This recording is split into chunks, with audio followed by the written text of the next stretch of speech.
আমি স্বরাষ্ট্র উপদেষ্টার পদত্যাগ দাবি করছি। কালকে যে গুলিবিদ্ধ হয়েছে ওসমান হাদি ভাই, এর দায়ভার সরকারকে নিতে হবে।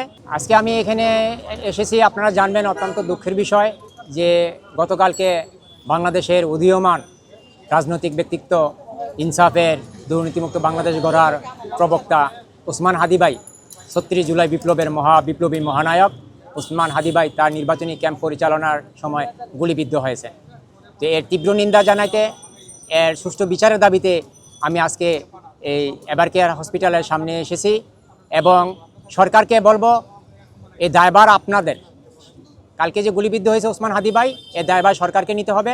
সরকারকে এর দায়ভার নিয়ে যথোপযুক্ত যদি সরকার পদক্ষেপ নিতে না পারে, আমি স্বরাষ্ট্র উপদেষ্টার পদত্যাগ দাবি করছি। সেই সাথে আমি দাবি করছি সেনাবাহিনী প্রধানের পদত্যাগও।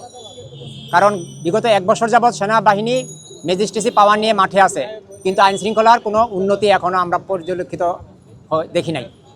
দিন দিন আইনশৃঙ্খলা অবনতি হচ্ছে।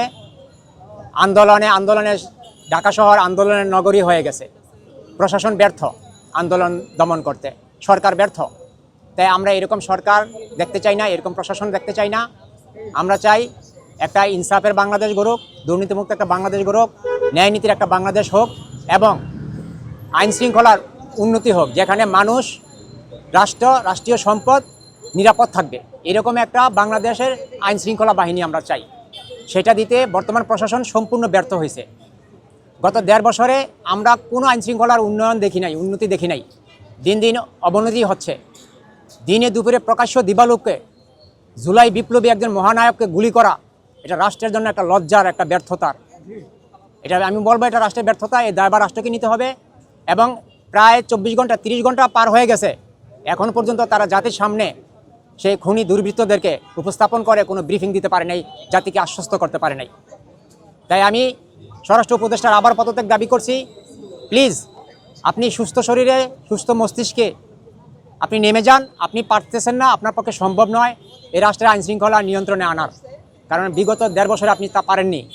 ভালো একজনকে দেন যিনি রাষ্ট্রের নিরাপত্তা নিশ্চিন্ত করতে পারবে, জনগণের জানমাল নিরাপদ দিতে পারবে এবং সুন্দর সুষ্ঠু একটা নির্বাচন। বিগত 17 বছর পর প্রথম নির্বাচনী তফসিল ঘোষণা হলো। জনগণ স্বতঃস্ফূর্তভাবে ভোট দিবে, নির্বাচনী ক্যাম্প করবে, কিন্তু সেটাকে বৃদ্ধাঙ্গুলি দেখিয়ে সেই সন্ত্রাসীরা, সেই ফেসিবাদের দোসররা কালকে একজন এলিট প্রার্থীর উপর গুলিবিদ্ধ করে। এটা আমি বলবো নির্বাচন কমিশনকে একটা হুমকি দিয়েছে, সরকারকে একটা হুমকি দিয়েছে যে, এবং তারা আঙ্গুল দিয়ে দেখিয়ে দিয়েছে যে রাষ্ট্র কতটা ভঙ্গুর, রাষ্ট্রের আইনশৃঙ্খলা কতটা ভঙ্গুর এবং কতটা নাজুক। এটা সন্ত্রাসীরা দেখিয়ে দিয়েছে ওসমান ভাইকে গুলি করে। এই গুলি ওসমান ভাইকে করে নাই, এই গুলি করেছে জুলাই বিপ্লবের গায়ে, এই গুলি করেছে ইনসাফের বাংলাদেশ যারা গড়তে চায় তাদের গায়ে, এই গুলি করা হয়েছে যারা দুর্নীতিমুক্ত বাংলাদেশ গড়তে চায় তাদের গায়ে, এই গুলি করা হয়েছে তরুণ প্রজন্মের গায়ে যারা একটা সোনার বাংলাদেশ গড়তে চায়।